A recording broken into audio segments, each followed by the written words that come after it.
must have been cold there in my shadow to never have sunlight on your face. You were content to let me shine. That's your way. You always walked a step behind.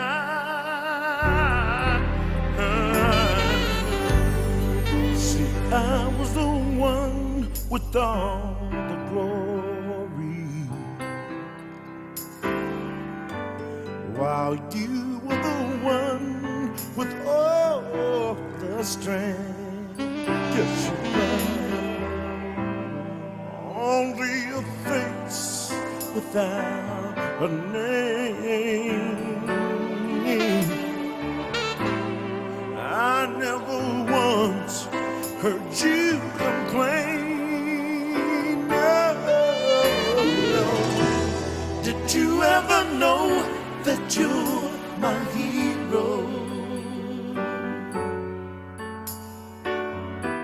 You're everything I would like to be.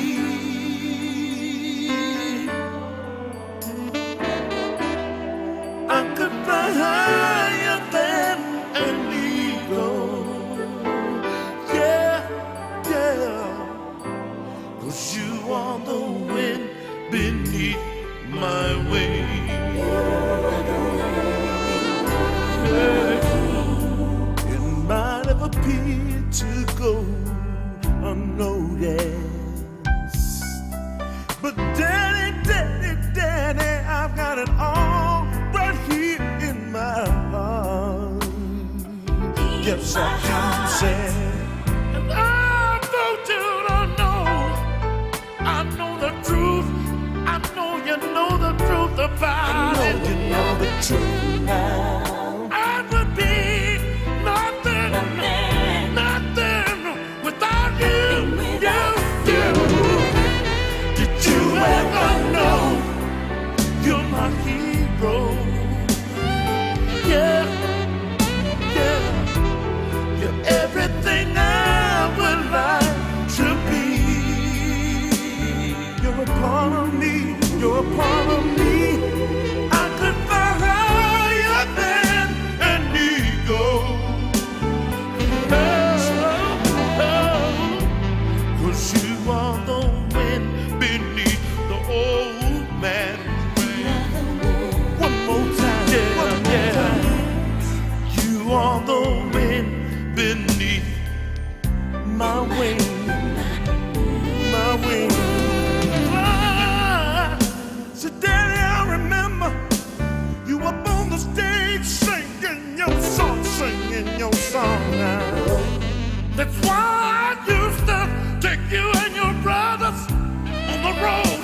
I used to carry all along. But now I'm glad we can stand up and sing it together now. Hey, hey, hey, yeah, yeah. It's so good to see your dreams come true right here and right now, right now. It might have appeared to go unnoticed, unnoticed. No, it didn't, yeah. But son, I've got it all right here in my arms, in my arms, my heart. I want you to know that I know the truth. Yes, I do, yes, I do. I will be nothing, that is nothing. Zero, zero without you. Without you. Did you ever know that you're my hero? If you didn't, I'm telling you now, Daddy, Daddy, you're everything I would like to be. My son, you're a part of me.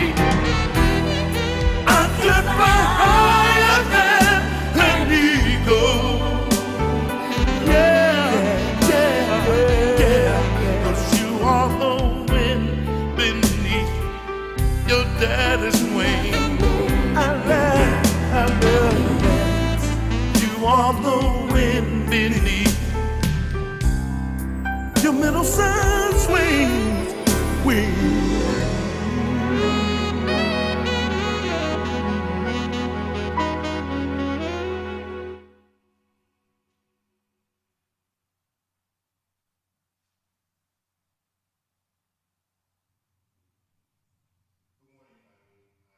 Edsel, Cadet, and I have the honor and the privilege of providing pastoral leadership at the Berea Seventh-day Adventist Church. We're so grateful that you're joining us today for Memory Sunday, wherein we remember, care for, and support members of our community that might be dealing with challenges regarding their memory. We're grateful that we're not only thinking of ourselves, but also of those around us. And I want to give special thanks to the Jet Setters Ministry that coordinates and initiates this ministry year by year. I wish I could be with you now. If you're watching this video, it means that I'm traveling through the rain from New York on my way to you, and I hope to catch you at the end of this service. However, until then, let me pray with you. Father, we thank you for your goodness and for your grace. Lord, we're grateful that you always remember us, and that the only thing you forget is our sins when you cast them into the sea. Lord, we pray that you would bless this time that we have together, that you would strengthen us, encourage us, and empower us. Lord, as city officials are joining us today, we thank you for their leadership and for their ministry. And God, we pray that you would continue to pour out your blessings on them, on our community, and their constituency. Continue to lead us and guide us, we pray. In Jesus' name, amen. God bless you all. Have a wonderful service.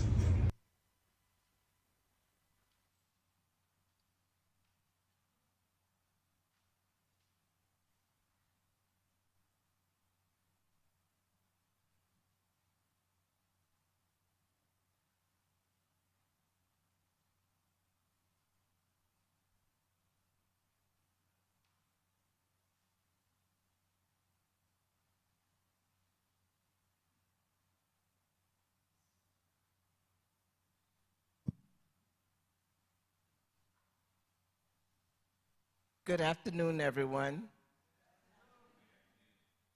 My name is Barbara Defoe, and it is my pleasure to welcome you to year number 7 of Memory Sunday. Thank you for joining us in person, on Facebook, and on YouTube. I am the past president of the Jet Setters, and I would like to introduce the new leader of Jet Setters, but I don't see her here right now, so hopefully I will be able to introduce her to you at the end of the program. For those of you who are not familiar with Berea's Jet Setters, we are an organized group since 1989. We were organized a bunch of young men and women aged 50 and above. We share information that enhances the varied lifestyles of seniors and promotes social well-being. One of our programs has been Memory Sunday, a program which seeks to involve faith-based organizations in the Black and brown communities in combating the devastating effects of Alzheimer's through education. You will hear more about the origin later. The first year of our involvement was in 2018, which highlighted how the brain is affected by Alzheimer's. In 2019, the importance of making memories. In 2020, support systems and resources for caregivers. 2021, changes that occur in patients dealing with memory loss. 2022, research and the importance of joining studies. 2023, sharpening the mind by expanding knowledge and finding support. And this year, 2024, the emphasis is on therapy in the form of sounds and nutrition. We have an exciting presentation for you today. Please listen attentively, take notes, and avail yourselves of the printed resources available on the display tables for those of you who are here. And there will also be a question and answer session at the end of the program. For those of you who are on social media, write down the contact information that is given. Please share it, call, text, or email your questions, and they will be happy to assist you with anything you would like to know about dementia and Alzheimer's. We are honored to be in partnership with the City of Boston and specifically with the Age Strong Commission. We give thanks to Boston's Mayor Michelle Wu, who has submitted a video greeting after the video, and our panel of experts will begin their presentations. It will be led by our Mistress of Ceremonies, Age Strong Commissioner Emily Shea. Commissioner Shea has been an ardent supporter of Memory Sunday. She has always been responsive to the concerns of Berea's jet setters, and I have enjoyed working with her with the Mayor's Advisory Council for several years. After the video from Mayor Michelle Wu, let us welcome our Mistress of Ceremonies, Commissioner Emily Shea. Thank you for coming and enjoy the program that has been outlined for you.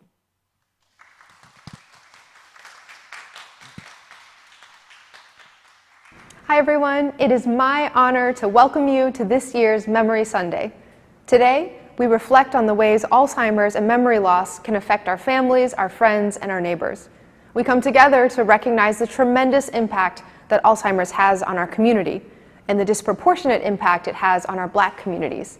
While Alzheimer's and related dementias affect people of every race, older Black adults are twice as likely as older white adults to have Alzheimer's.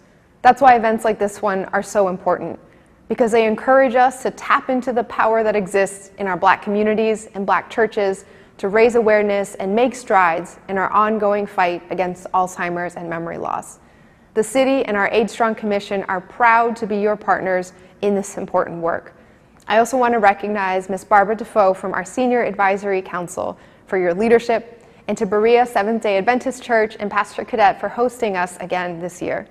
I'm sending all my love to you and your families on this Memory Sunday.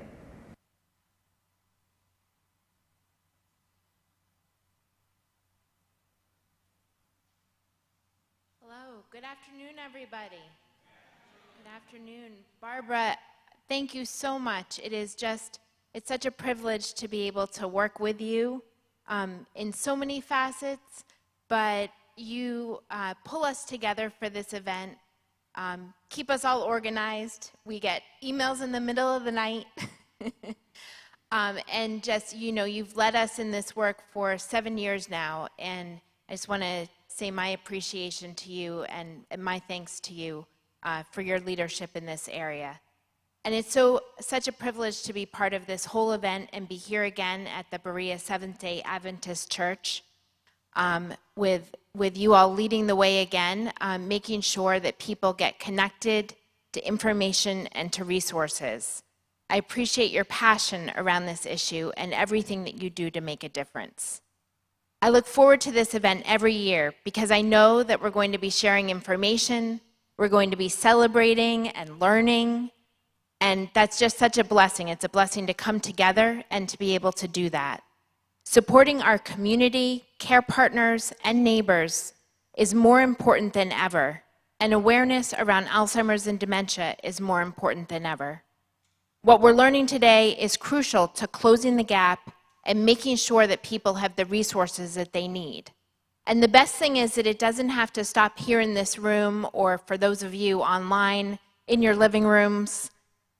What I ask from everybody in this room today and online is to please pass the information along that you're learning today on to somebody else that you know who's not listening in today. We have a lot of great speakers, but the information is important for us. It's also important that we get to those folks that don't have the information yet. So now you're all part of our team to move this work forward. Since we have a long program today, I want to get us started and get us moving. I don't see Carrie Goodman yet, right? Right. So poor Carrie is stuck. His flight has been delayed multiple times. So we're hoping that he's going to get here today. But I'm going to move us forward then to my team from the Age Strong Commission. So I'm lucky to work with a lot of folks like Mayor Wu, who you just saw in the video, and Andrea, who's our Director of Age and Dementia Friendly Boston. But I'm really excited today to bring up Corinne White, who just got off a plane. So welcome back, Corinne. And I'm so glad you made it back for Memory Sunday, but come up here with us. So it's, yeah. Yay. So my pleasure to introduce Corinne. She is our Dementia Friendly Coordinator and has been helping to lead us in the work that we do to make sure that older adults with Alzheimer's and dementia can live and age well in Boston. Yeah. Thanks, Commissioner. Hi, everyone. Are we good? We're good? Okay, I'm loud anyway, so I can never tell. Thanks for being here. Thanks for joining us. It was my pleasure to work very closely with Barbara this year and in past years to pull this together, and so much appreciation to all of you for joining us after all of our hard work in putting this together. And I'm also super, super grateful for all of our partners who are here today. Briefly, I just want to share that I work closely with all of them, and I'm really grateful and excited for you to hear about what they have to say. But first, I'm going to just introduce you to the Age Strong Commission.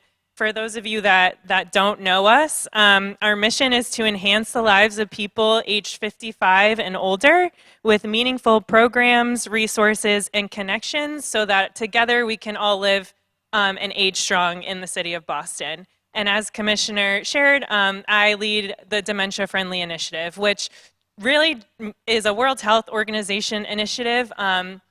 If you're interested, I'll talk about that later. But really what it means for us in the community is that I'm a resource for people in the city who are living with dementia. And that's really, really important to me. I lead some programs, I make some referrals, and I share information. And I want that to be known, that anything that people experience or struggle with or are joyful about, I am there to support in terms of care partners and people who are living with dementia. So just to mention a few, I run memory cafes, which are programs for people who are living with dementia and a care partner to come together to this program to engage in meaningful activity. And this is important to create the community for those folks who are living with dementia, and it's additionally important for the care partners as well. We create this fun and meaningful program that ranges through all types of engagement activities, some of which you'll hear about today. And I run one in Dorchester at the Codman Square Library, second Wednesday of every month, and additionally one at the Jamaica Plain Library, which is the last Monday of every month. That one is bilingual in Spanish.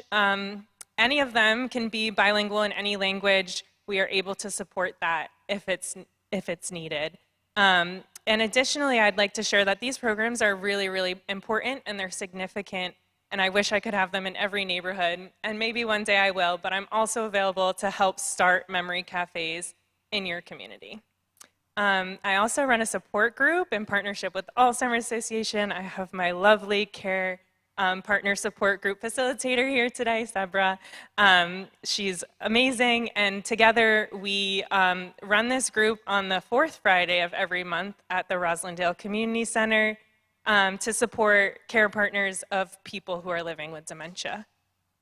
Additionally, in Roslindale, I have memory kits in partnership with the library, which are prepackaged activity kits that people can check out as a library resource, learn about supports for care partners, and additionally engage in an activity that's already pre-made in partnership with the library. Okay, and now for just a couple of additional Age Strong resources, we do health insurance counseling, which for people who are living with dementia, as well as care partners who might need to take over some of this information or support is really significant, and health insurance is a huge burden. So want to share that the Age Strong Commission has certified health insurance counselors, non-biased, who can help with pretty much any question you have about Medicare and additionally Mass Health. Age Strong also has a shuttle, which we provide free rides within the city of Boston to medical appointments. Just try to ask that you call 24 to 48 hours in advance to get your medical ride scheduled.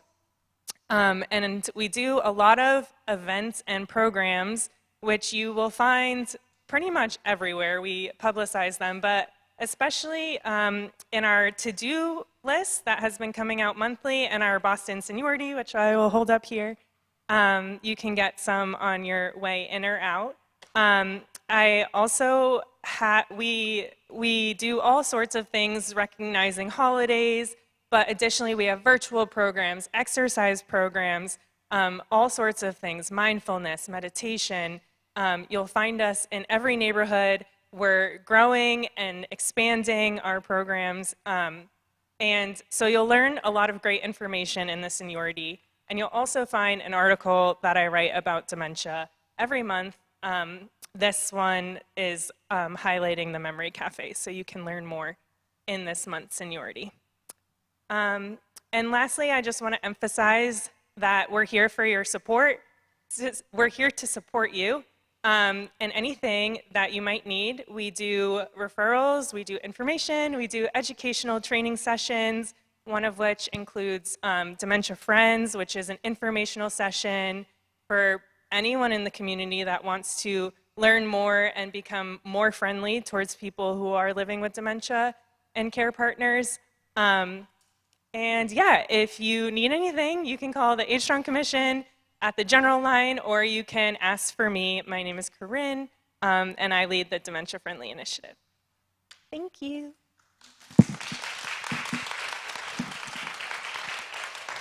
Thank you, Corinne.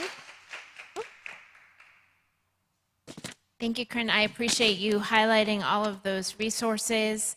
And again, Corinne mentioned it, but if you need to reach us at the City of Boston and you live in Boston, you can actually just call 311. We're really easy to get to. Just call 311. So next, it is my pleasure to bring up Nancy Koppelman to talk about Memory Sunday New England. Come on up, Nancy.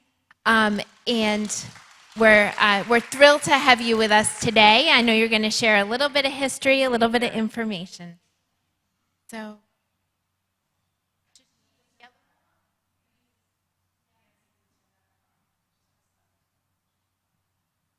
Is that okay? Okay, great. Thank you, Commissioner. I appreciate that. And welcome, everyone, and thank you for coming to our 7th Memory Sunday. My name is Nancy Koppelman, formerly of the Massachusetts Alzheimer's Disease Research Center. And today we have Mike, Anna Maria, Tia, Michelle, and Jin representing the center.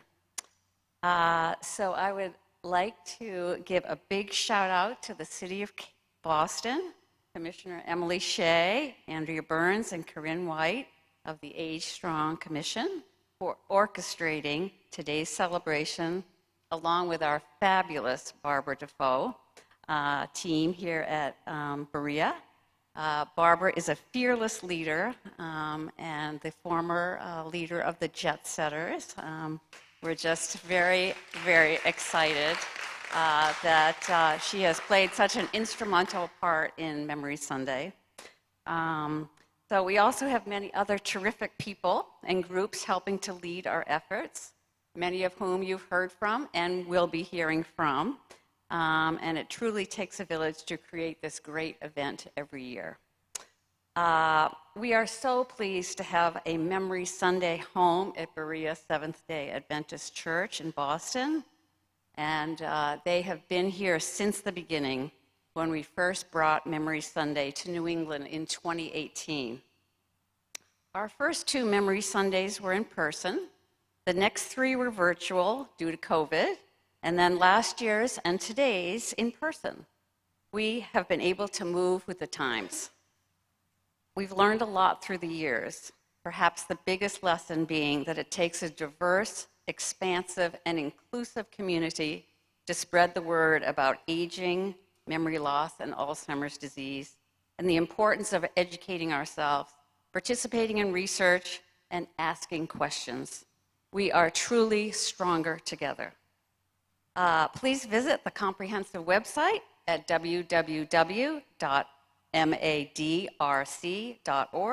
and reach out to Mike, Tia, Jen, Michelle, Anna Maria, if you have any questions.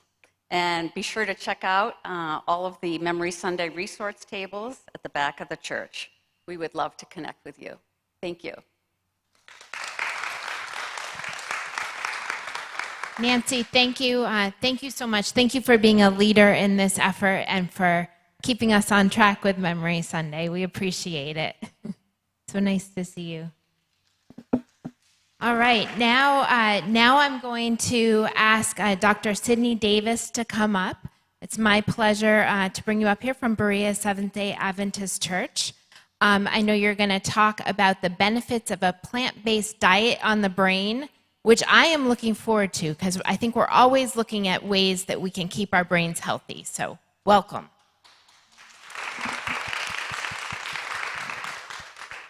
Thank you. Good afternoon to everyone.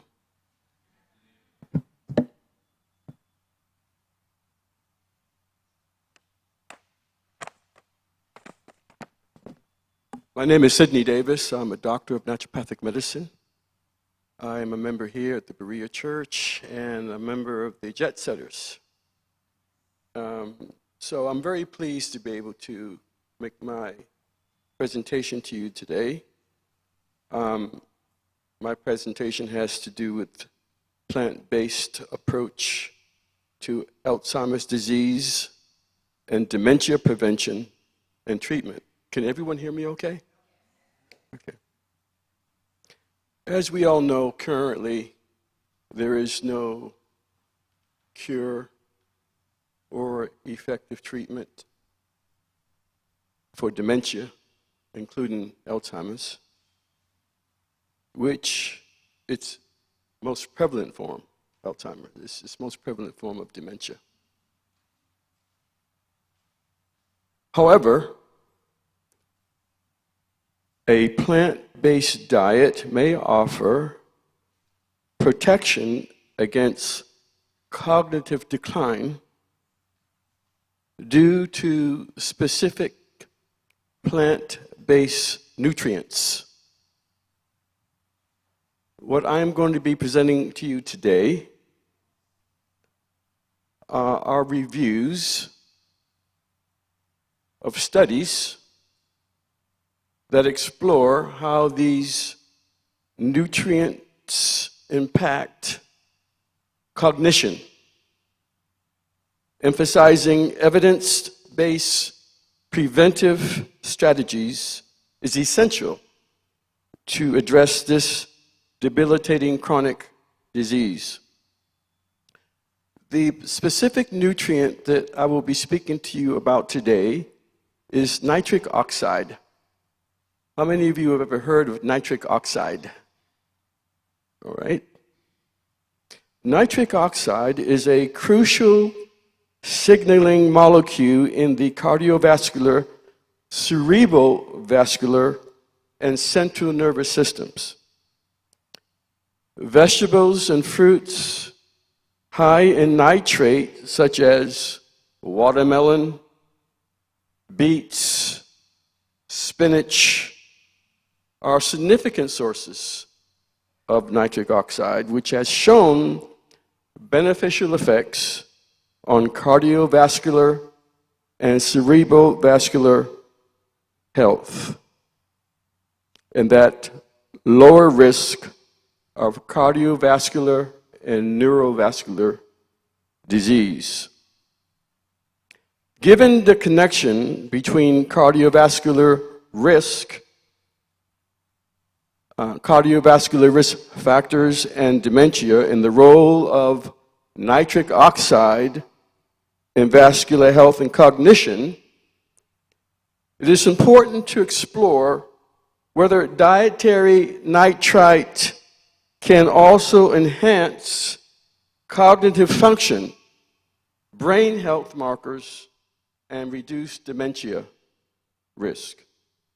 So in this review, there are three main things that I want to bring to your attention that I want you to take note. Nitric oxide's role in cardiovascular and cerebrovascular and central nervous systems. Evidence that nitrate via nitric oxide improves cardiovascular health. And current research on dietary nitrate's potential impact on cerebrovascular health, cognitive function, and brain health biomarkers. As we had mentioned already, there are certain plant-based foods that are helpful in increasing the nitric oxide content in our bodies, such as watermelon.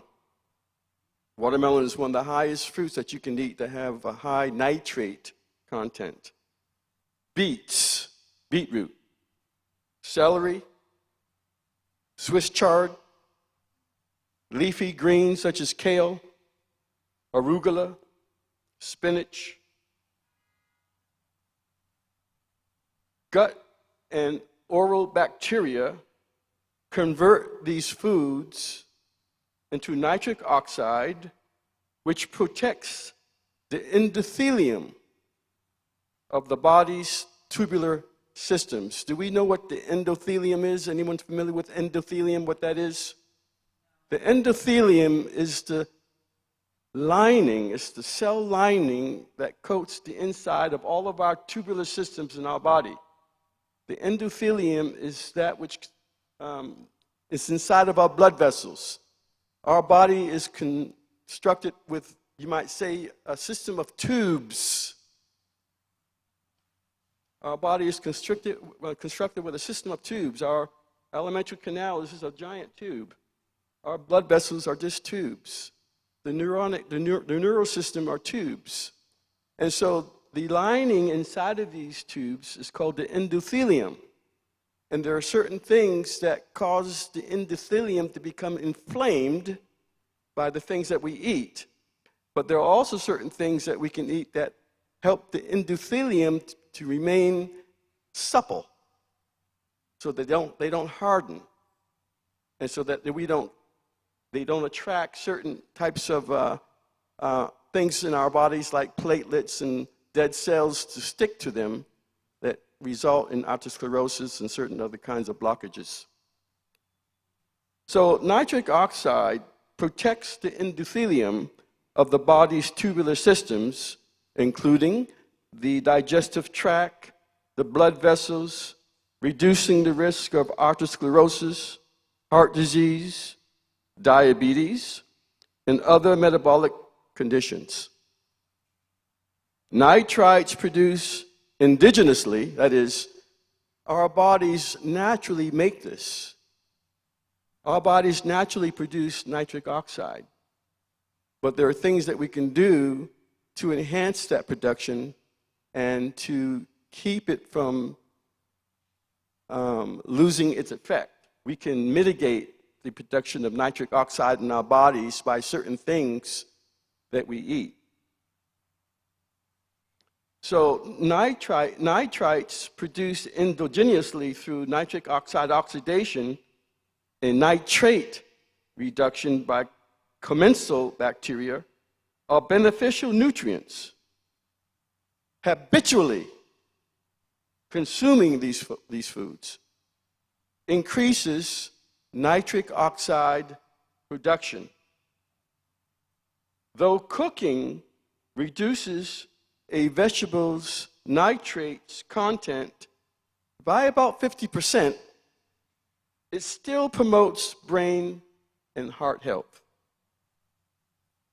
The Danish Diet, Cancer, and Health Study, which was a 23-year investigation, suggests that consuming about a cup of raw or a half cup of cooked greens, leafy vegetables daily is optimal for long-term brain and heart health with no additional benefits at higher intake levels.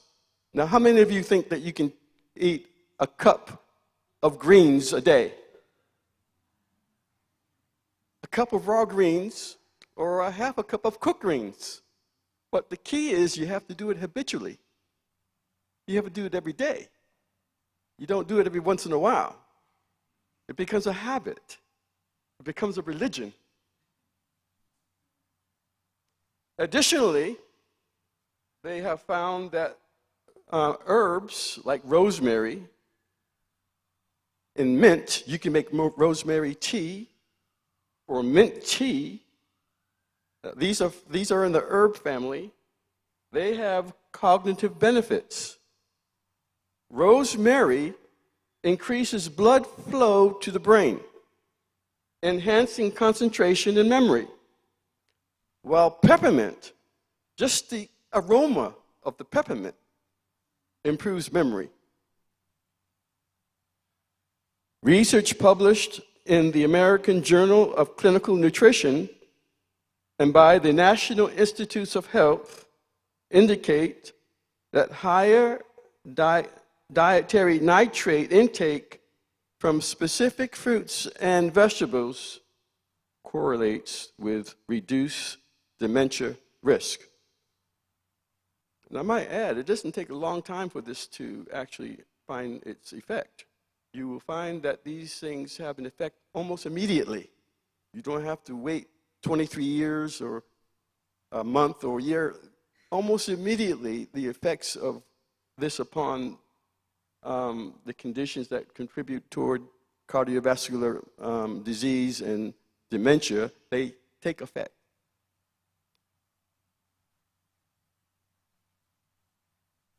So, what we should conclude from what I've just presented today is increased dietary nitrate intake from fruits and vegetable sources are linked to lower risk of dementia.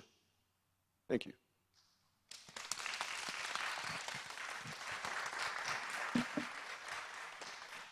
All right, thank you, Dr. Davis. I feel glad that I'm a vegetarian, that I like a lot of vegetables, and that I like them raw. Seems like I'm 2 steps ahead there. So, all right, so next I'm going to call up Norma Milligan, my friend. Norma, I hope you're going to talk about the helpline, because I love the helpline. Oh, good. All right, then I won't talk about it. So please join me in a warm welcome for Norma Milligan from the Alzheimer's Association. Good afternoon. Thank you for having me here today. I am a senior regional manager for programs and services with the Alzheimer's Association. And what that looks like is I go into community and I present very important educational programming to particularly Black and brown communities. It is one of the missions of the Alzheimer's Association. As Mayor Wu mentioned, African Americans are twice as likely as their white counterparts to get Alzheimer's disease. I'm Hispanic, and I'm 1.5 times as likely as my white counterparts to get this horrible disease. And so the Alzheimer's Association has made it a mission to reach Black and brown communities with this much needed information because it's important information that not many of our counterparts know about. Would you go to the next slide, please? So this statistic has changed in the last year. Closer to 7 million Americans are currently living with Alzheimer's disease. 2/3 of them are women, and as I mentioned earlier, African Americans are twice as likely as getting this disease, and Hispanic Americans are 1.5 times as likely to get this disease. By 2050, this number is expected to rise to 13 million. Next slide, please. So over 11 million Americans provide unpaid care for people living with Alzheimer's and other dementias. And these caregivers have provided more than 16 billion hours, valued at over $270 billion this year. Next slide. So the Alzheimer's Association has a vision, and that vision is to reach a world without Alzheimer's and other dementia. We're hoping to do that. Next slide. And we're hoping to do that by leading the world to end this Alzheimer's and other dementia, and we want to do that by accelerating global research. We want to do it by driving risk reduction. We want early detection, and we want to maximize quality care and support. I'm from the division of the Care and Support team, and as I mentioned, we do provide educational programming, of which is one of the programs are 10 healthy habits. As you go to the table at the end of this talk and this program, you will find that there are flyers. As the doctor mentioned, these are evidence-based strategies that recently our CEO mentioned that one can reduce the risk of getting Alzheimer's or other dementia by up to 47%, 47, even with those folks that have been that have had family members diagnosed with the disease. So these are our strategic goals. They're also our pillars. And as you see, we want to drive risk reduction and early detection. We are committed to DEI. We're committed to providing research and going out there and accelerating the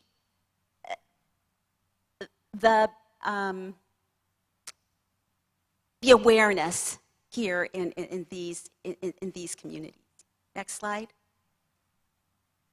So this is how the Alzheimer's Association can help. We have many resources, but as Commissioner Shea talked about, the helpline, and it is one of my favorite resources to recommend folks to. It's a 24/7 helpline number. You can call 365 days a year. Someone on the other line will answer that phone within 60 seconds of you calling that number. You will hear from a master's level clinician or a specialist that will be able to answer any question that you have, from the latest research, nutritional information, and science-based strategies on how to prevent these terrible diseases, to maybe calling at 3 o'clock in the morning and asking them to help you redirect a loved one because they are insisting that they want to go swimming in 30-degree weather. We also have a helpline. We also have the ALZ.org on our website. We have partnered with AARP. It is a search engine that if you plug in your zip code and you're looking for a specific resource in your community, up will pop up those resources. Next slide.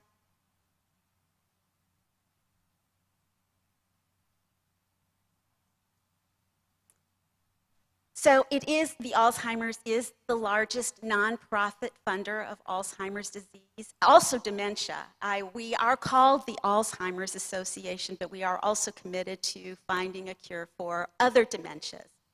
And currently, the Alzheimer's Association is investing over $300 million in 920 active research studies in 45 countries. Next slide. So this is what we're doing. We are in Massachusetts. We are funding, as I mentioned in the last slide, many research studies. Here in Massachusetts, last year, I think we funded about $34 million in different researches in Massachusetts and Boston. Next slide. We also have an advocacy arm of the Alzheimer's Association called AIM. We work to advocate for laws that favor Alzheimer's caregivers, dementia caregivers at the local, state, and federal level. Next slide.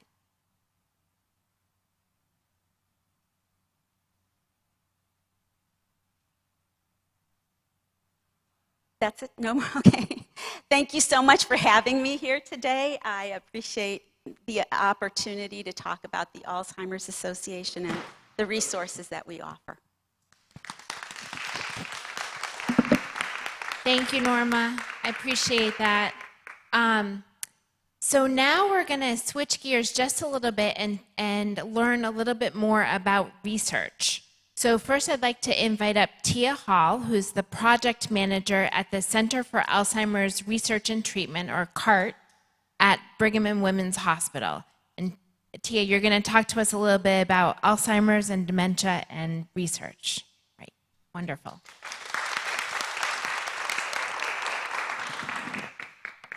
Good afternoon, everybody. My name's Tia Hall. I am the project manager at the Center for Alzheimer's Research and Treatment at Brigham and Women's Hospital, but I am also a part of MADRIC, Massachusetts Alzheimer's Disease Research Center. So we span across Brigham and Women's Hospital and Mass General Hospital. I'm here representing both of our groups. Next slide, please. I'll try to do my best to read this. I might have to turn around a little far. So today my focus will be on health, medicine, and research, specifically within the Black community, and how Alzheimer's disease is affecting the Black community and how we can be more involved in terms of research and progressing, help pushing therapies forward. All right, next slide. So I believe Norma spoke about a lot of this, and the commissioner, I feel like you spoke about a lot of this, how Alzheimer's disease is affecting the Black community, in addition to some risk factors that are associated with Alzheimer's disease. So there's age, family history is a big one, sex, if there's history of head injury, and I think the biggest piece here is the heart-head connection. Doctor, I believe you were speaking a little bit about that, the systemic changes that may occur in terms of like diet and how that helps with functioning, remembering, memory, so on and so forth. Next slide, please. So Norma spoke a little bit about how Black people are 2 times more likely and Hispanic people are 1.5 more times likely or at risk for developing Alzheimer's disease. But when I hear those statistics or when I hear those numbers, I immediately think, why? And so that's one of the things that researchers are trying to understand a little bit better. Yes, there are the higher risk factors of heart disease, when we're talking about high blood pressure, high cholesterol, those are all things that impact our community, right? Diabetes, but what else is there? And is there a definitive thing that's making us at a higher risk for developing Alzheimer's disease? That's something that we need to understand, to know, to learn about. But how do we learn these types of things? And the answer is research. Next slide, please. And so one of the things that I like to do is kind of acknowledge the elephant in the room. And me and Mike have talked about this a lot. And I talk to family members a lot about this too as well, like why are we not getting involved in research? And a lot of the times when I do these talks or when we have community town halls, the Alzheimer's Association just had one, I want to say a couple weeks ago, very great town hall. And a young lady in the audience raised her hand and was just like, you know, why should we get involved in research if we don't trust the doctors and we don't trust the research community? Very valid question. I'm right there with you. You know, what has been done to help facilitate that trust? And the number one example that people tend to bring up is the Tuskegee syphilis experimentation, right? We all talk about it, we all know about it, but we also all know about like other mistreatment of the Black community within the medical care facilities and other research examples too. So one of the things I like to tell people is that, for one, definitely educate yourself. I try to do that and share the word with the researchers that I'm working with too as well. An excellent book to read is Medical Apartheid by Harriet Washington. Excellent book. It talks about all the atrocities that have been done in medical research and kind of where do we go from there. And so there's been this historical precedent of like gross mistreatment and voicelessness of Black and brown people in research. And so how do we move forward? Where's the progress? Where are we at now? And so one of the things that I like to tell our research participants or people that are interested in research is I like to think of research as a trifecta, right? So you got the participant that's kind of driving the car, because you can say when you want to stop, you can say if you want to keep going, you can show up and you can sign up if you want. But there's also local and global protections that have been set into place. So there are different international laws that have been set into place to help protect participants. And more importantly, can you go back one more? More importantly, the Institutional Review Board, so the IRB. I don't know if anybody's ever heard of that before. Yep. So these are groups that are set into place to review on an annual basis and regularly the progress of the research, the safety of research participants, and make sure everything is being done above board. It consists of doctors, clinicians that are part of it, community members. You can even be a part of the IRB, but they just observe the research and make sure everything is being done correctly. So that's being set into place. And then I like to think of like the third tier, the third arm, the researchers.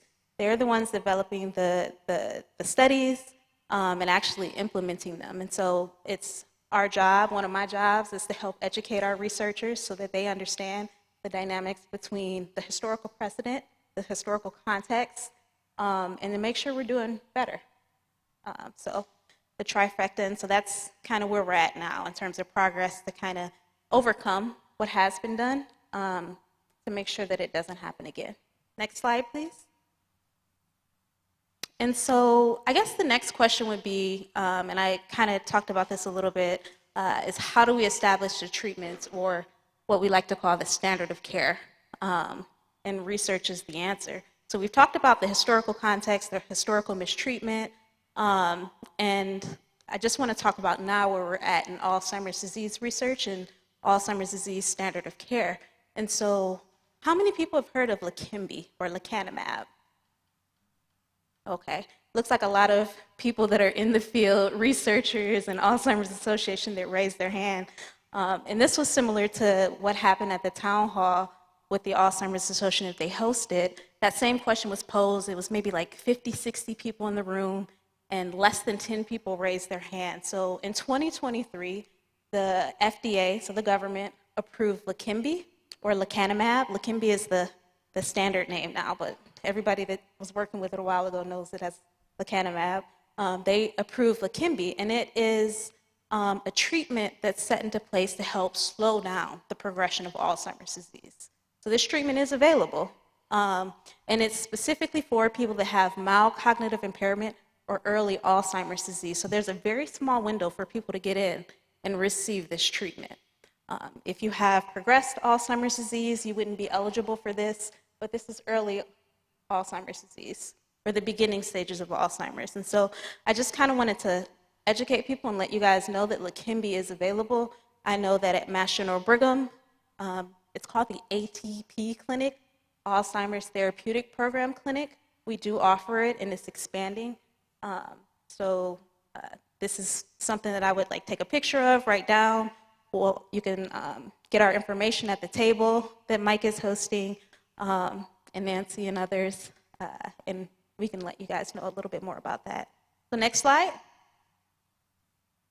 All right, I know this is probably tiny for you guys too, but I just wanted to say representation matters. So when we're talking about Leqembi or lecanemab, that drug that was just approved last year, the study that was ran that kind of pushed it forward in terms of the government approving it, I just kind of wanted to talk about representation for that study. So there were 1,754 participants in that study. And out of those 1,754 people, only 44 Black participants were in the study. So just want to take a step back, and I'm going to quote Mike here again for a second. If you don't have a seat at the table, you'll just be served whatever is there, right? So there weren't a lot of us in the study that participated. So I just want people to just kind of take note of that. And it's not only us showing up, but it's also on the researchers to develop studies where we can get into, right?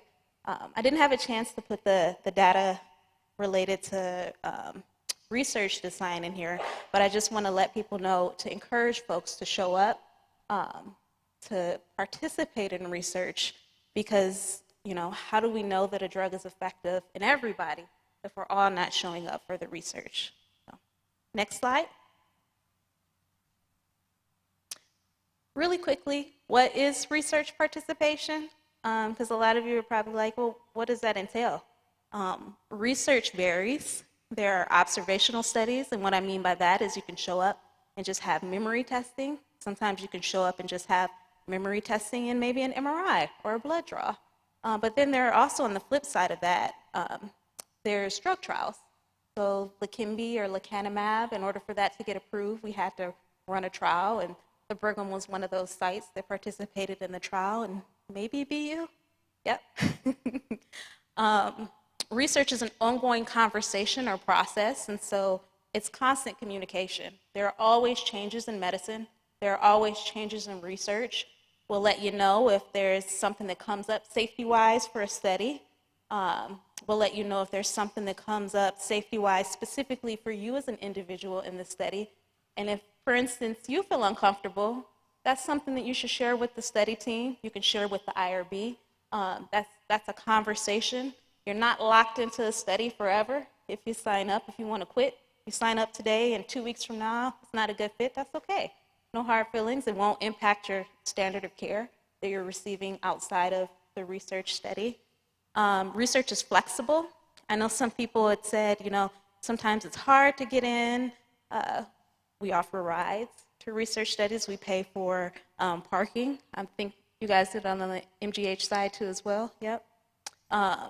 And then overall, research is helping to improve our understanding in AD in our community for our overall health. Participating also helps with your legacy and the next generation. And lastly, I just want to say representation matters. And last slide, I'm just going to wrap up here. If you have any additional questions about specific clinical trial drug studies, you can email at cart@partners.org. If you're like, hey, I want to get in on a drug trial, you can take a picture of the barcode, and there's a survey you can fill out, or we'll be out at the tables to provide a little bit more information. I know they do a lot of observational studies at Mass General Hospital. At BU, they do observational studies. We do a few at our site too as well, but we're at Brigham, but we're more so doing drug trials. So feel free to ask questions, and we're available to answer them. Thank you. Wonderful. Thank you so much, Tia. Tia mentioned that she was representing the MADRC, the Massachusetts Alzheimer's Disease Research Center. And we're lucky here in Boston that we actually have 2 Alzheimer's disease research centers. I think we might be, are we the only place in the country with 2? So, oh, California too? Wow. We're one of only 2 places in the country with 2. Which I think makes us very lucky. So I'd like to invite up Dean Shepard. Dean is from the BU Alzheimer's Disease Research Center, and he's the program manager and recruitment coordinator. So come on up here, Dean.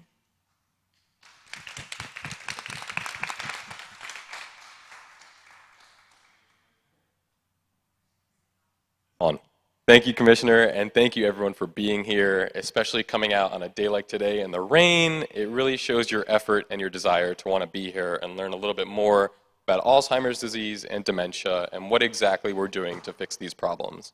And I also want to introduce our DEI specialist, Lola Baird, who's here today. Lola has done a wonderful job in helping increase the diversity at our center, which is something that's been lacking in the past. As we've talked about today, individuals who identify as Black and African American do have this 2 times the risk of developing dementia and Alzheimer's disease. And being able to show up in these communities like we're doing today is absolutely essential in order to further the research. So of course, thank you, Lola. So I want to talk a little bit personally about my own family impact, as I think all of us in the room probably have a grandparent, a relative, a friend, or someone we all know who's been impacted by this disease in some way. So unfortunately for me, I lost my grandfather at the start of this year to dementia, and I also lost my grandmother last month to the same disease as well. So for me, it's very personal, as I imagine it is for many of you in the room as well. And something I wish I had known around 5, 10 years ago is something that I like to think of as options. I think in the past, around 5, 10 years ago, we didn't have these options. We didn't have drug treatments. We didn't have observational studies. We didn't have events in the community like this where people attend either through online, in person, etc. And something that I think research does really well in terms of the current society we live in is we have options. So you might be thinking, hey, it's raining, I don't want to drive into Boston, I'm not coming to do research, there's no way. And what I like to tell people is there's options. You can participate in studies online, you can participate in studies remotely, we'll come into your communities and do memory screenings, MRIs. It's really just all about this advocacy of being able to kind of represent yourself and be in a place to want to participate. And something I hear from a lot of people all the time too is, hey, I don't think I have anything wrong with me. I remember everything like it was yesterday. And I say, well, you know, that's happening today, but you never know what the future holds for tomorrow. And additionally, with that perspective as well, is we also need plenty of people who are completely healthy to be participating in our research so that we can control our control groups, who are people who are completely healthy, also with people who may be impacted by the disease of dementia and Alzheimer's. And I think Tia did an absolutely wonderful job of really describing the different research opportunities that are available at their center, and in particular at our center as well. We have studies where we're focusing on just looking at you. So we bring you in, we'll do a free memory screening, and I emphasize the word free because that's what research is. And I think that's a wonderful way of being able to learn more about your brain health as you age. Because oftentimes if you try to go through your doctor, you try to go through insurance, research can be pretty costly. I mean, MRIs can cost thousands of dollars, PET scans, CT scans, and we do this at BU, and Magic does this as well, completely for free. And additionally, we'll also compensate you. We'll offer you transportation. We'll get you to and from safely. And I think that's just important in a society where we're really trying to learn more and more about what's going on in our individual's brain health. We'll actually kind of make it as easy as possible to help get you in. And I think a lot of this is just because of how much impact that dementia and Alzheimer's often has, and how much it really changes the people who we meet on a day-to-day basis. And one of the last things I kind of just want to talk about in terms of research is just the general mistrust, which is very valid, as Tia described as well, not just in what we've talked about today, but in terms of Henrietta Lacks, if many of you know the story about Henrietta Lacks and what they did with her cells. And I think similar to what Tia had discussed with IRB and things like that, we just do a lot more in our community these days to show you that we truly care about you, and we're not just bringing you in to try and further our own agendas or the research that we're doing. We genuinely want to help, and I wouldn't be in this field if I didn't truly feel like that's what we were doing. And so I really highly suggest that if you don't want to do research at BU, definitely reach out to the great individuals at Magic. We love partnering with them. We have a bunch of different studies that might not be for you at our center, but they have plenty of stuff that would be great for you as well. So I definitely just encourage people to reach out, see what's available. We'll never put you into a study if you don't want to be in there. We'll talk you through everything we have, and then hopefully from there we can decide on something that makes sense for everyone. So thank you so much for having me, and I'll enjoy seeing you all at the table.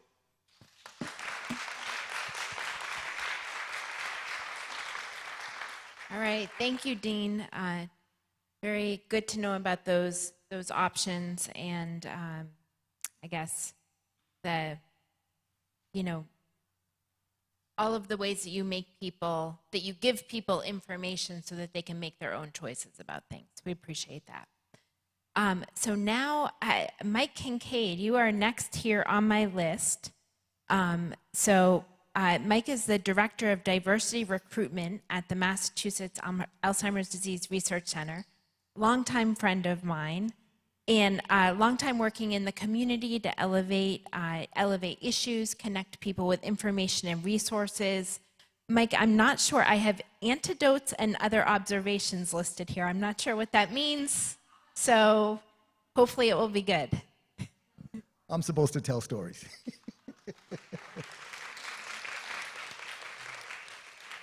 Good afternoon, everybody. It's so great to see so many folks here. I'm going to tell a story.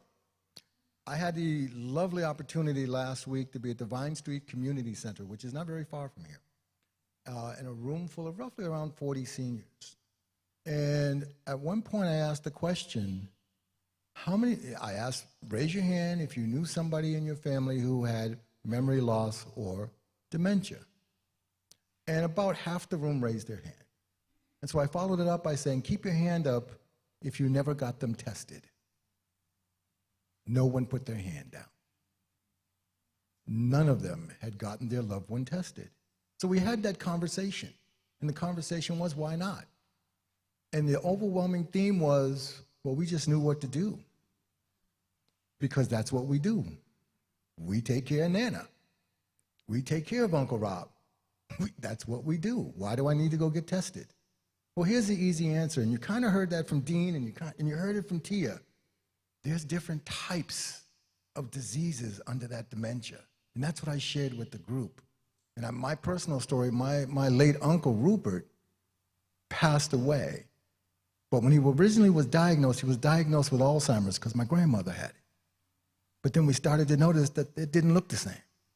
And so they got him tested again and found out he had Parkinson's disease, which, by the way, is under that umbrella of dementia. So it's important to get that test. It's important to find out. And as we heard from Norma, there's resources out there. You're not alone. You're not the only one going through this.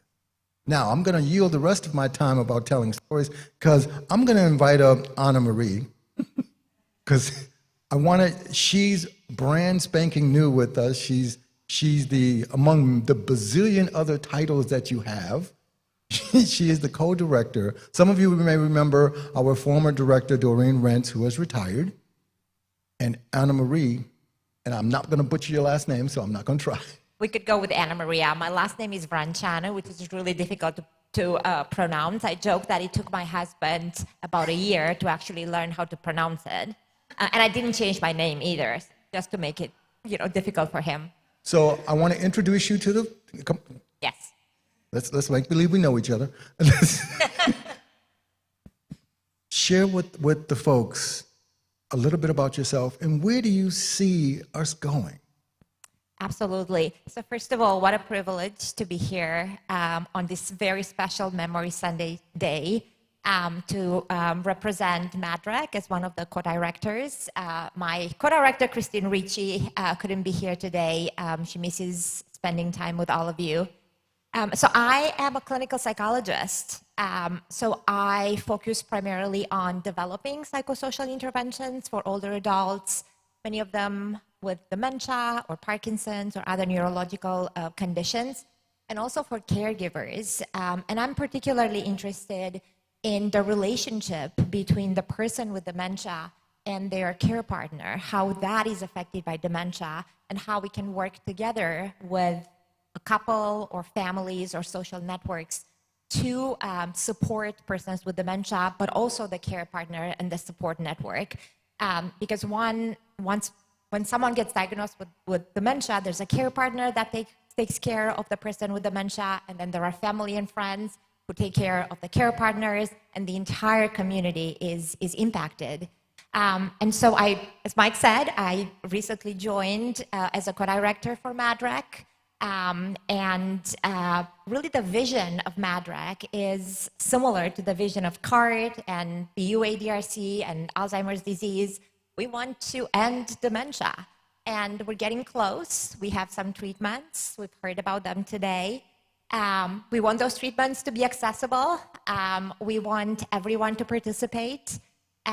We are also interested in prevention, and we heard today about diet. Of course, we know about exercise and social support, but it's not enough to have that information, right? Because, how many people try to eat vegetables or exercise? How is that going? It's really, really hard. And so we really need to focus on research that helps make diet and exercise easy, and, access to foods that are not healthy hard, or being, sedentary and sitting down hard. And so that's another vision at MADREC, to really think about how can we develop research projects to really support behavioral change. We're also interested, of course, in, and that's a passion of mine as well, in support programs for care partners, as I mentioned earlier, and visit our table and see Michelle. We have a lot of research studies for caregivers. Some are through just an app, others are in person, others are through video. And so a big part of research, and we've heard a lot from Tia and Dean as well, is engaging the African American community in research. So at MADREC, we really want to sit down with you at the table and try to understand how can we engage you in research. Tell us what we're doing right, what we're doing wrong, how can we be better, and we really want to partner with you for prevention, for support for care partners, and over the course of the journey of dementia to really work together to help persons with dementia live well, to prevent dementia, and support our care partners. Excellent. Thank you very much. Thank you very much. So I'm going to yield the rest of my time. And Emily? All right. Thank you. Thank you, Mike and Anna Maria. So now we're going to switch it up a little bit again. And I'd like to invite Moira Lobianco up. Moira, you're going to talk to us a little bit about sound therapy. And I did a little Googling, but I think I'm going to need you to explain what that really means, because I don't know. But I know that you do some work with exploring the impact of sound on human health and wellness while investigating the mind-body connection.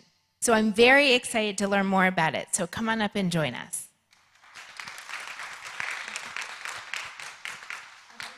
Thank you so much for having me. It's such a privilege to be here, and I'm very happy to layer the element of wellness to the conversation.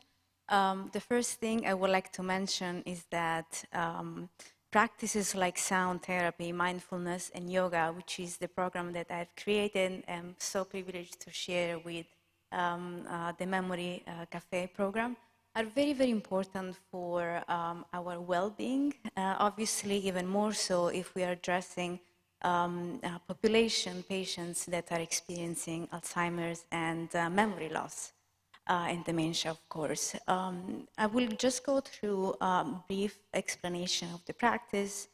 For sake of time, I will mention a few applications, and then if you would like to, I would like for us to experience one short practice so we can actually get attuned in a way and just hopefully attuned, everybody vibrating at the same time. The first question that I got asked is, what's the difference between music therapy and sound therapy? It's very, very different. As a professional musician, I've been dedicating my whole life to music composition and performance. And just from a structural component, when we think of a musical song or composition, we have a beginning, a climax point, which coincides with the development of the piece, and then we have an ending. When we talk about music, very often we stimulate the auditory system, so we experience sound through the ears. When we talk about sound therapy instead, one, we employ instruments. In this case, I employ metal instruments that provide a long, sustained sound. So there is no real development in the musical composition, but at the same time, we leverage sound from two different perspectives. One, we experience sound through the ears, and that allows us also to stimulate the vagus nerve because of the proximity to the ears, but also the application that we have with sound and voice exercises. These are called toning and humming, but at the same time, sound is also leveraged from a vibrational point of view. Often during the practices and with the permission of the people who are participating, I place instruments on the body. So I work with these instruments off and on the body. When the instrument is placed directly on the body, the practitioner is actually experiencing a very gentle vibration that moves through the body, and that helps to just get more relaxed. The aim of the work that I do is simply providing an experience that brings the mind and the body into a state of balance. And my research and my work is based on how these practices can activate the parasympathetic response. We know that by activating the parasympathetic response, we can bring the mind and body into a state of balance, and we can do so including different medium, if you will. So sound in this context, once again, it can be experienced by itself, but also in conjunction with voice exercises, but also breath work practices. We know that for the for the in order for us to activate the parasympathetic response, even just by simply exhaling a little longer, we can actually do that. So even adding sound to breathwork practices, it's a great way to use sound in a clinical settings. But also when we use sound in conjunction with trauma-informed yoga practices, we can actually use it as a way to link together movement and sound. When I talk about trauma-informed yoga practices, it's very important for me to clarify what these are, simply because there is a misconception of yoga as intended in the West, which is very acrobatic and very much based on the physical practice. But instead, trauma-informed yoga practices are one, very gentle, and so there is no real injury to the bodies. In fact, during the Memory Cafe program, I perform and help them to perform as well chair yoga. So the movement is very, very gentle.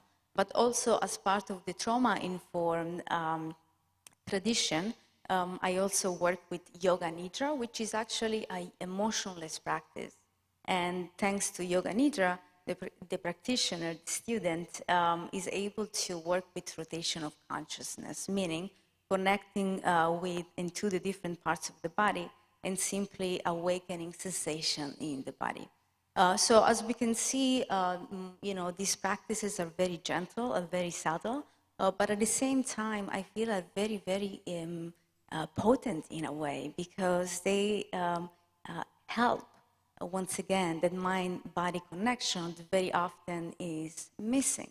But even if we talk about the surrounding of people experiencing any type of conditions, obviously in this case we are addressing Alzheimer's patients and as well as dementia patients, practicing these with caregivers as well as their family members, it can be a wonderful experience for them to actually build community and feel part of something. It's very, very important to talk about the social component as well of these practices, because when we talk about wellness, at least the way I do, because I'm not a doctor, and so I just want to address the overall wellness effect that these practices can have to individuals.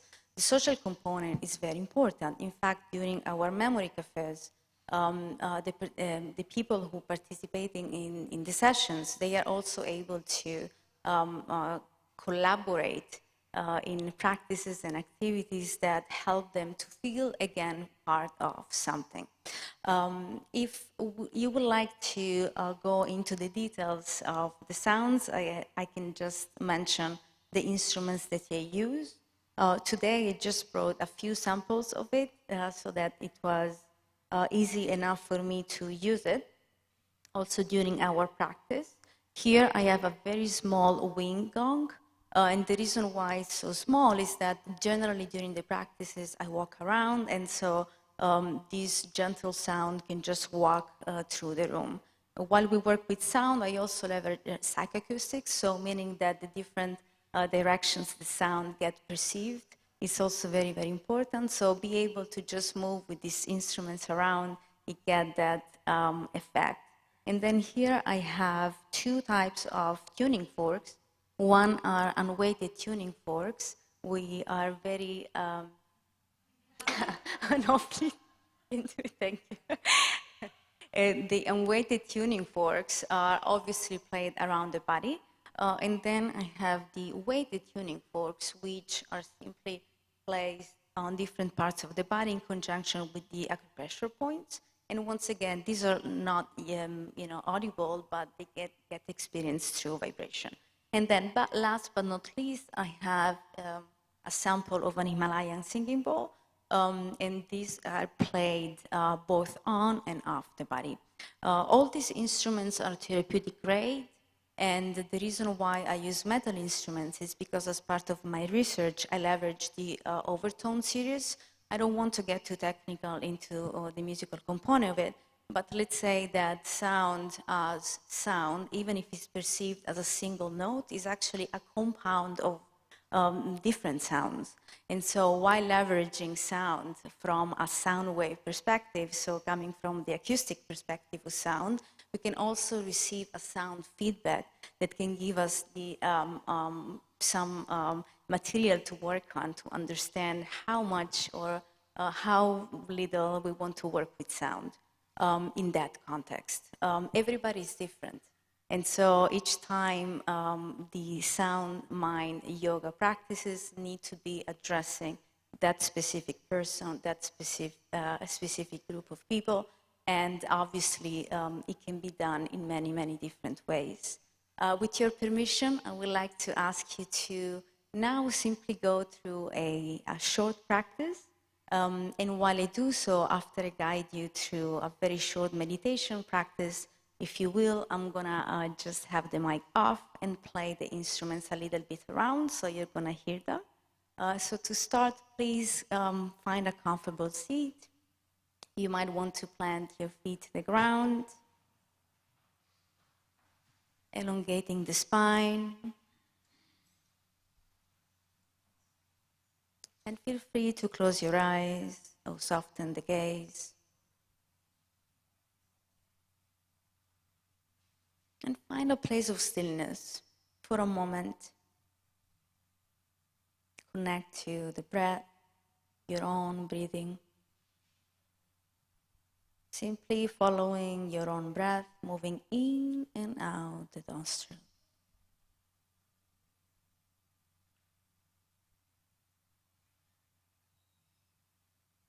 And if the mind wanders, bring it back to the breath. Focusing on the breath, moving in and out.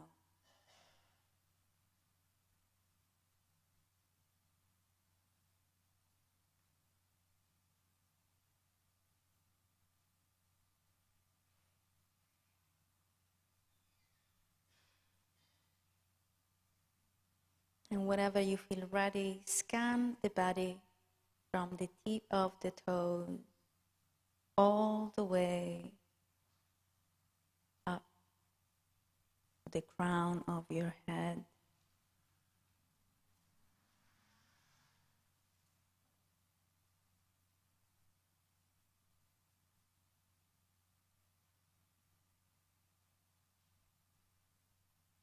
Spending a few moments here, scanning the body.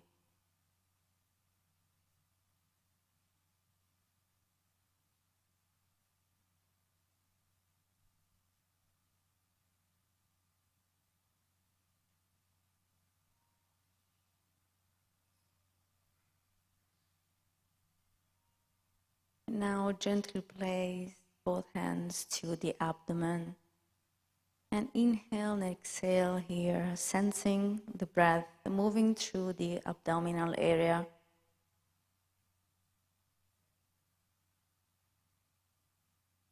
Feeling the belly rising and falling.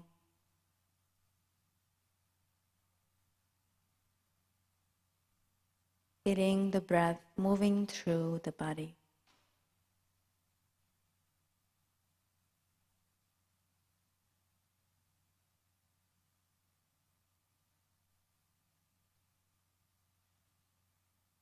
And I invite you to stay here, breathing in the present moment, feeling the breath moving through the belly, practicing non-judgmental observation.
And while we spend a few moments here in stillness,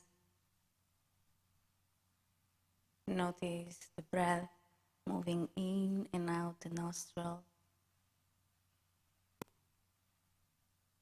Notice the breath moving through the abdominal area.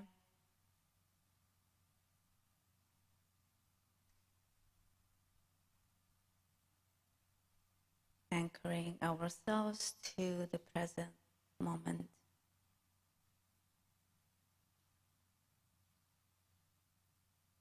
And to end the practice, we will be breathing together 3 intentional breaths. Inhale and exhale.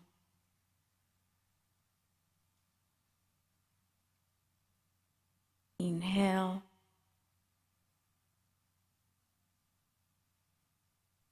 and exhale.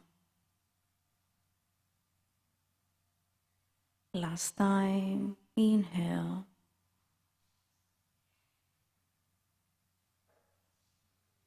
and exhale.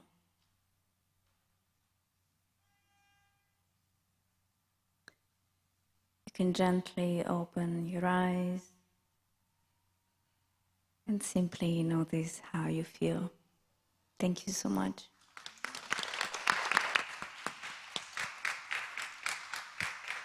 Wonderful. Thank you so much, Moira. All right, I'd like to invite. Oh, I'm a little like now. I need a nap, I think. Am I supposed to feel very relaxed? All right, good. It worked. I'd like to invite Mike Kincaid. You're back up for question and answer session. If I remember correctly, we're going to invite some folks to come sit in these chairs. And so could we have our speakers, Dean, Tia, Corinne, come on up. Norma, come on up. Who am I missing? Oh, I got 5 chairs. I got 4 people. I know we got questions. Oh, wait. So, no. Doctor, could you come up also? Is this... can I steal another chair? Okay. And come on up.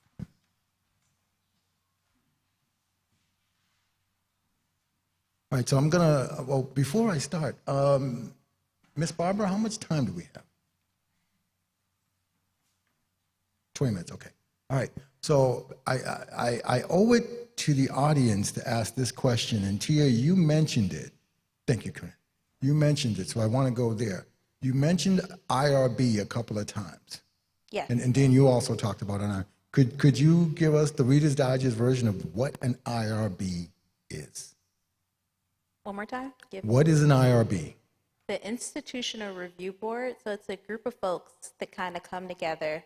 We have researchers that are a part of this, committee, this group.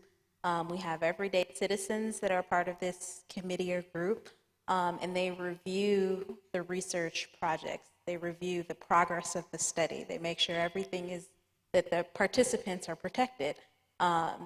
So that's my interpretation. I don't know, Dean, if you want to add anything to it?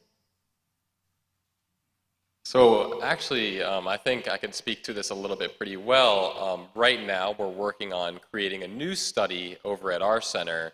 And something that I think is really good about the IRB folks is we submit everything that we want to do in terms of research, the forms we're going to hand out, the different advertisements we want to do, where we're going to do this, and they get back to us and they either approve what we're looking to do or they give us something that's called stipulations. So in working on the current study that we're doing, we just submitted everything that we had to do for this study, our consent forms, our advertisements, and everything. And they recently sent us back to us saying, hey, you all need to address this, this, and this.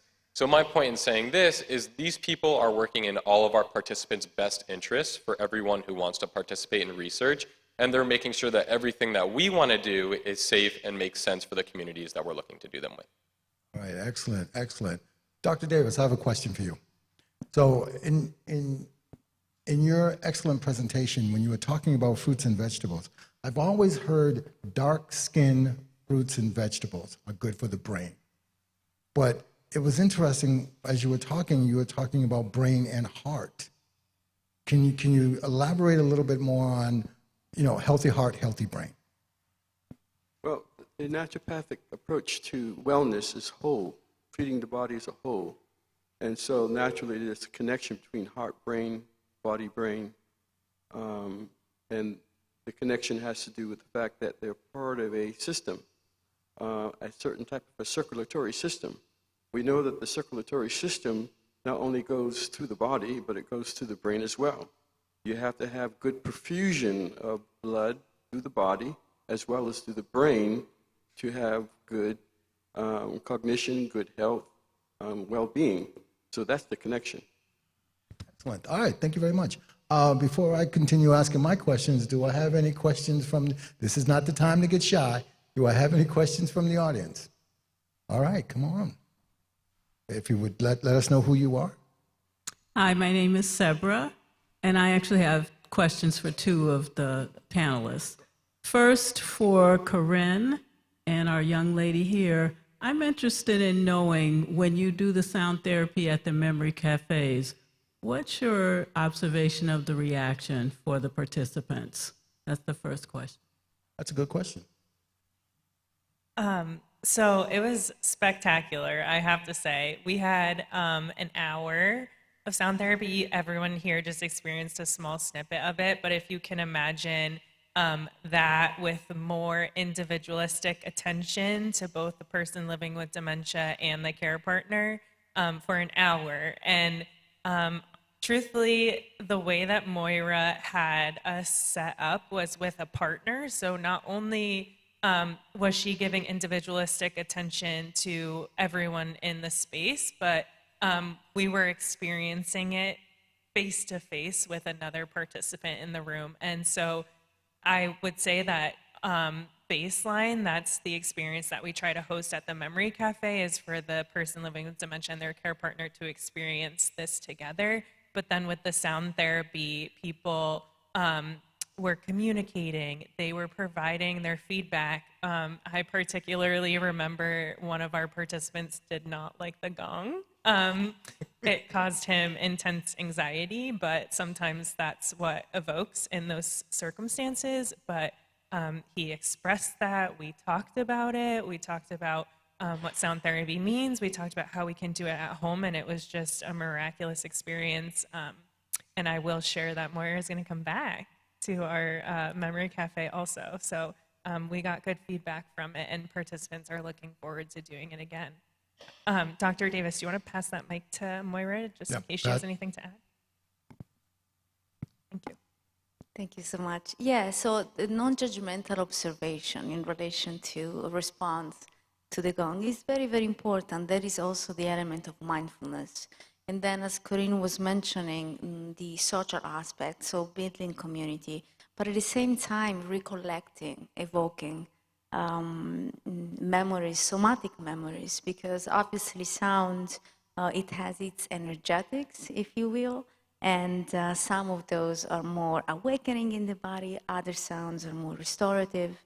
And then with the element of the movement as well as the nidra component or a simply body scan, people are really able to connect with the different body parts in a way that it's very personal, and there is no cognitive, ask, but more like connecting the mind and the body in a way that it is generally felt as profoundly human. Yeah, I hope that answered your question. And my second question would be actually either for Tia or for Norma. When you look at lecanemab, for example, so it was approved, but when you look at the cost of some of these medications, and when you're looking at people from the, the Black and brown communities that are usually insured by Medicare and challenges around that, so when people say they're a little bit skittish about being a part of studies, that's the next step. How do you address that? Ooh, that's a good one. Very good question. So are you saying, just want to ask a clarifying point, are you talking about lecanemab in the clinic, a clinical setting, and addressing how expensive it is, or are you more so asking about research and expense associated there, or both? I mentioned lecanemab because I know there was some, some information about that. But if you want to talk about in general, because the transition then to being able to use the, the medications really kind of depends on the cost and the coverage. So Tia, let me piggyback on that. There was a lot of conversation about whether or not the drug was going to be picked up, be paid for. And I've got to admit, I kind of got lost in that conversation. So where are we at with that? So I actually just met with the director of the ATP clinic that's offering him on Thursday. He rotates through our research center. And one of the things that he spoke about that they're trying to do, because we talked about, because it really bothered me at the Alzheimer's Association town hall when only a few folks raised their hand knowing about Leqembi being offered.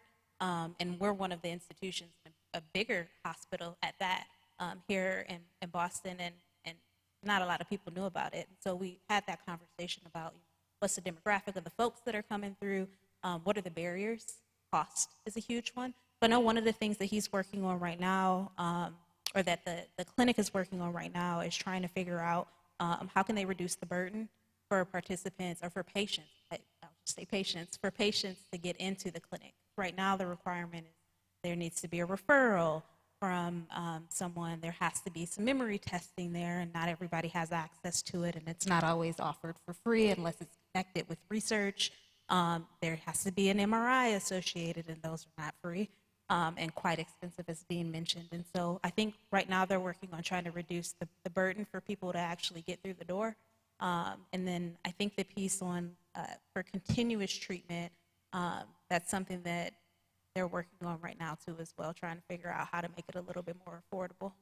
So it was my understanding, and somebody correct me if I'm wrong, the drug was approved by the FDA back in, I think it was February of 2023.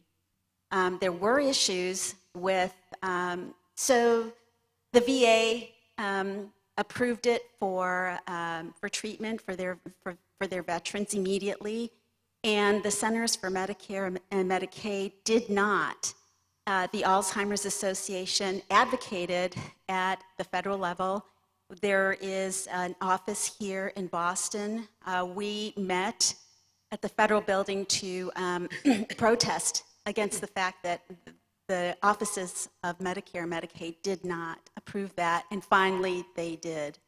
The drug costs approximately $21,000 a year, and yes, it is a barrier, but now that Medicare and Medicaid have approved the drug, I think that might be easier for folks to be able to afford it.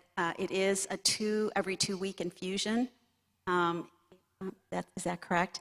And yeah, I think that, and I'm not familiar with how Medicare pays, but there's still that 80-20, and it can be expensive if you're paying 20% of $21,000 a year. Could be pricey for folks that can't afford it. How we do? All right. Do I have another question? Okay, I'm gonna ask this question, Norma, because I forget who it was who mentioned the helpline. What's the helpline number? It is 1-800. Oh, you got me on the spot. 282-3900. All right, and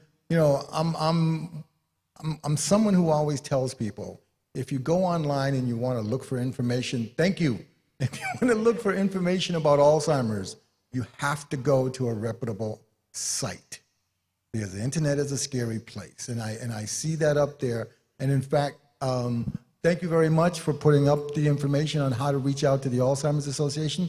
Dean, how do I get in touch with you? So you can get in touch with us over at our center through our website, which is bualz.edu. And all of our information is there available on our website. It'll redirect you to me. We'll talk about research studies and what you think works best for you, and I'll match you with what you're looking for. All right, but just pass it along. So for those of you that I do have helpline cards at the table, and our number is on every one of our resource flyers, and it's 272-3900. We had it my on, mistake. We had it on the screen. Corinne, if I want to, find out more about Memory Cafe and the resources, because the Age Strong Commission has some amazing resources for seniors and their families, how do I find you? Yeah, so easiest way, as Commissioner Shea said, you can call 311. You can find us at the Age Strong Commission's main number, which is 635-4366. Okay, and then you can get to me directly through calling that main line.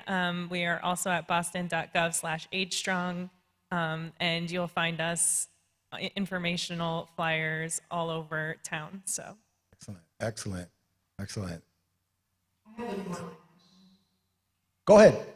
Someone wants to know what is the side effects to the medicine can be? Oh, that's a good question. That's a very good question. That is a very good question. One of the side effects associated with Leqembi is brain bleeds. They call it ARIA, ARIA-E, ARIA-H. I would suggest talking to your clinician to understand your individual risk, because depending on who you are and your medical history, your risk can be elevated. Another thing that increases, you want to speak? Another thing that might increase your risk is, I don't know how many people in here are familiar with ApoE genes. They're genes associated with Alzheimer's disease, and depending on how many copies you have of it, if it's a double copy of E4, that significantly increases your risk of developing these brain bleeds. And so that's a conversation you will have to have with your clinician on if it's appropriate for you or not. So you definitely need to have that conversation with your doctor from day one. Yeah. Okay. All right. Moriah, am I pronouncing that correctly? Okay. Here's the question that came to mind. I'm going to date myself.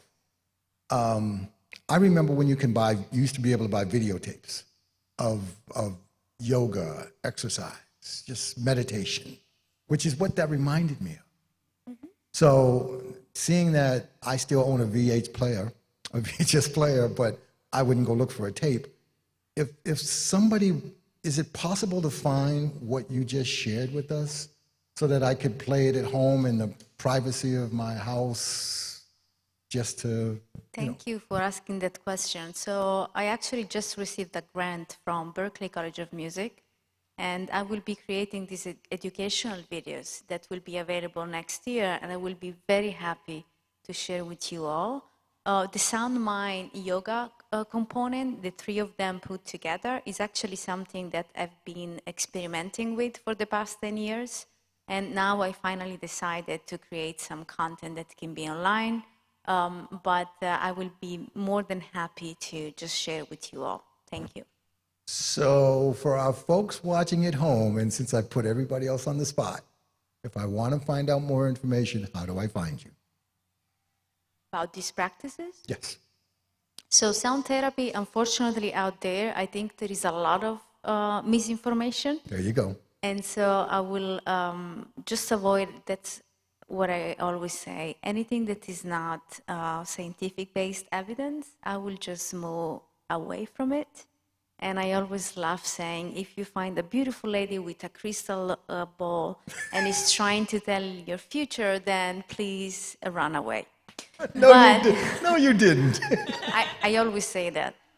Because I think it's my responsibility to actually validate the practice and just give people actual resources that are scientific-based. In terms of sound, once again, there is not a miraculous fork, and this is something that I always say as well, simply because it's not true. But what we can do with sound is simply leveraging the musical intervals so that we can create different effects on the body. As I was mentioning earlier, some intervals are more exciting, some types of sound are more exciting for the body and the brain, others are more restorative. So anybody who is interested in sound therapy practices, I will recommend, once again, to just go through scientific-based evidence type of studies and practitioners. And mindfulness is very much used nowadays, pretty much everywhere. So you can find a lot of information as well, on the web, as well as even Harvard Medical Center, the Massachusetts General Hospital. So you can find those information there. And for the trauma-informed yoga tradition, you can find that in very how can I say, specific type of programs, because as I was mentioned earlier, unfortunately, yoga is misinterpreted with the acrobatic, beautiful pictures that we see on Instagram, but that is really not what it's about. Generally, yoga, it is misinterpreted as the asana practice, which is the strong physical practice, and we often forget that that is just one single component of a yoga practice. In fact, the movement, it is meant to prepare the body for then sitting in stillness and be able to practice this yoga for the brain. Excellent. Thank you very much. Thank you very much. Dr. Davis, do I have a question? Okay, Dr. Davis, I've got a question for you. And I'm going to go back to fruits and vegetables. I'm a big fan of fresh fruit, and vegetables. But I know that that can be expensive, especially if you live in a food desert. Would you get the same benefits from frozen fruits and vegetables? Especially trying to eat that cup a day, which for some of us is difficult. But I mean, do you get the same type of nutritional benefit? Because I've heard some frozen vegetables or canned vegetables is not as nutritious as fresh.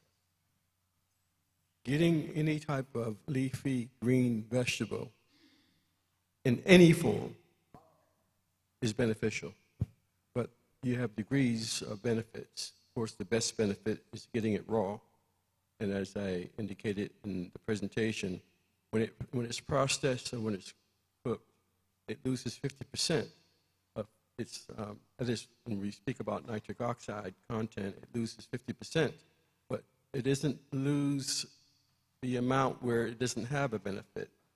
You will still get a benefit, but not as much as you would get if you were to eat it raw. Of course, you can get it frozen. Frozen spinach, frozen leafy vegetables. They are almost as beneficial as eating it raw.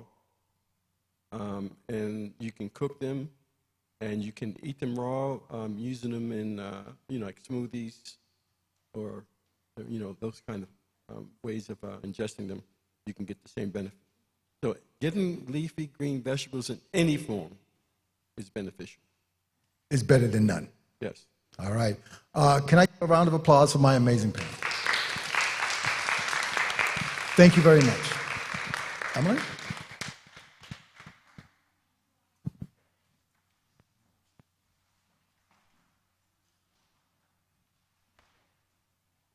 All right, now it is my pleasure to welcome up the Berea Seventh-day Adventist Church Choir.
Wonderful.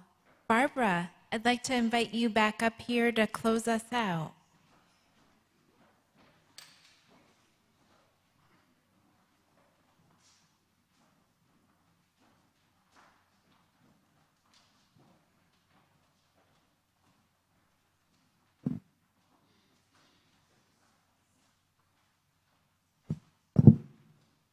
I'd like to thank all of you for coming and for the participation of all of you who are here. I'm not going to take a lot of time, but I want to recognize everyone that's here. I can't call everybody's name because it takes too much time. It's already 4 o'clock. But I want you to understand and know that we appreciate all of your participation here this afternoon. And we're thankful that you've decided to spend part of your day with us, share the information, and let us spread the word and let people know that there is no reason to isolate ourselves or our loved ones who may be dealing with this illness. You have heard today about things that are available and how to help and what could be done to make the lives of those affected more peaceful. And we ask that you take this information and give it to someone else.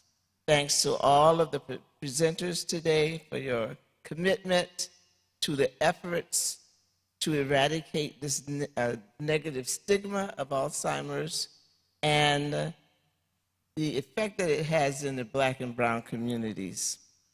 A major extension of gratitude to the city of Boston, Balm and Gilead, and we're sorry that Carrie Goodwin, who was on his way from Virginia, could not make it. He had several delays, and I'm assuming that he probably is in a canceled situation. I did not get any confirmation for that, but he said earlier, sent me a text that he was having some difficulty getting here. We want to thank them as well. Boston University, Brigham and Women's Hospital, the Alzheimer's Association, the Jet Setters of Berea as well, the church, the choir, all of you who've had a part in this program. And we welcome those of you who are the first time presenters here at Memory Sunday. And we hope it won't be your last time and that you will join the partnership. Bless you, and we ask that those of you who are here, that you will stop by the display tables and that you will avail yourselves of the information. I'm also going to ask for a few minutes of the time of the presenters that you will come up afterwards and take a group photo and enjoy the rest of the day. We also ask that you remember, oh, I'm sorry, I forgot to mention the folk who are in the behind the scenes, the deacons and the servers, jet setters who helped out, my friend Leonard, who did a run for me to the store this morning. I really appreciate that. He didn't have to do it, but I'm glad he did. We also want to thank the Pastor Cadet for sending in the video because he had a meeting that he did not know was happening, and he's stuck on Route 90 at this point. We also would like to thank the media team because she's done a great job even at the last minute with things happening, and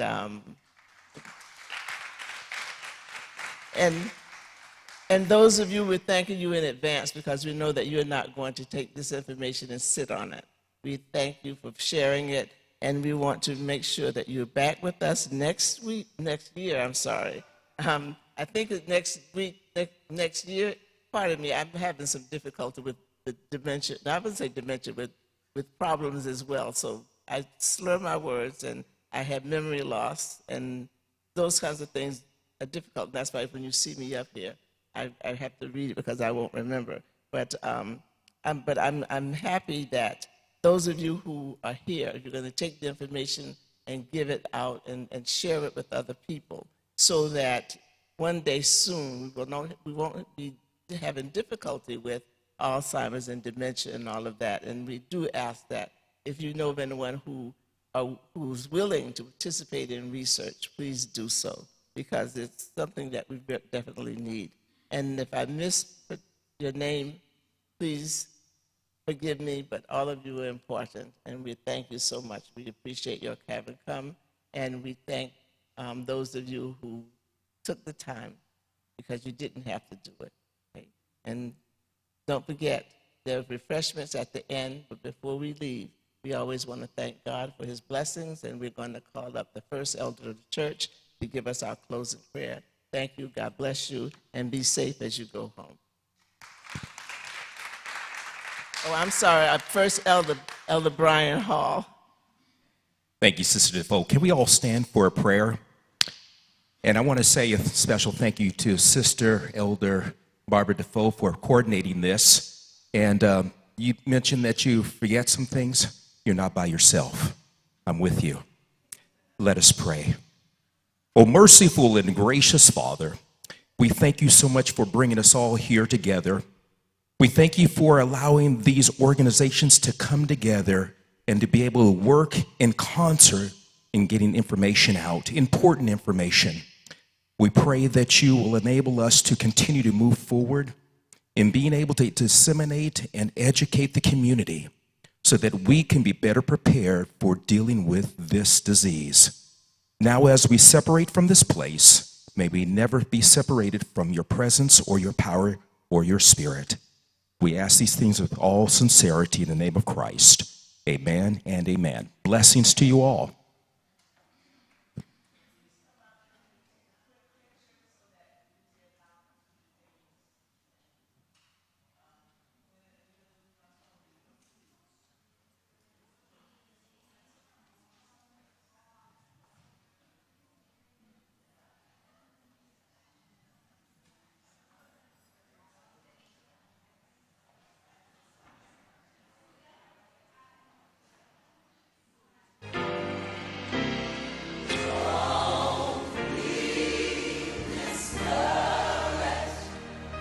Joy comes in the morning. Joy comes in the morning. Know that God is nigh. Know that God is nigh. Don't try to fight the battle yourself, but stand still. Stand still Look up. God is going to show up.